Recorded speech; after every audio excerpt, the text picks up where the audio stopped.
From Ghor to Sweden, the voice of Hazara woman. I was born in a small village in Afghanistan. People had a very traditional life. There was not any school for girls. There was only a school for boys, which was far away from their house.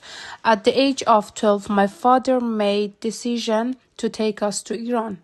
He believed in the power of education and he wanted us to have a chance, even though we didn't have permission to stay. We lived illegal, but my father and my mother worked hard to make sure we could go to an Afghan school. However, there was another struggle, the language. We had to learn Persian, and as a Hazara woman, it was difficult to fit in.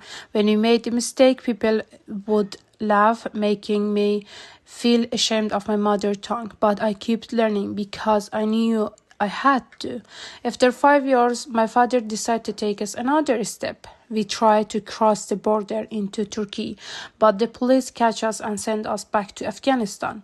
That night we lost my brother. It was a dark moment and we didn't know if we would ever see him again. Despite everything, we managed to continue our journey, first to Pakistan and then back to Iran, risking everything just to survive. The only thing I could say for this part of my life, as my mother says, is that something your humanity becomes harder than a stone.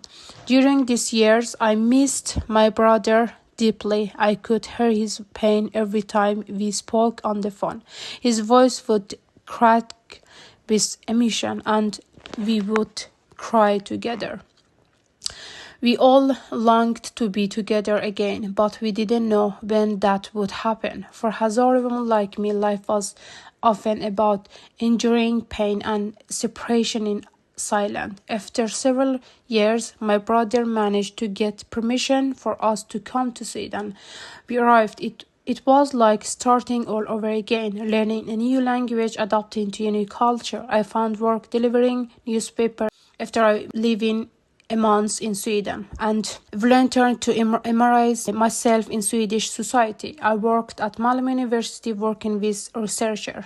Looking back at my journey from a small village in Afghanistan to crossing border, facing countless challenges and finally making it to Sweden, I realized that I am not just telling my story, I am telling the story of Hazara women everywhere, women who endure, who struggle, who fight for a chance to something better. We may face hardships, but our strength is our story. We are still here, still fighting and still striving for a better future.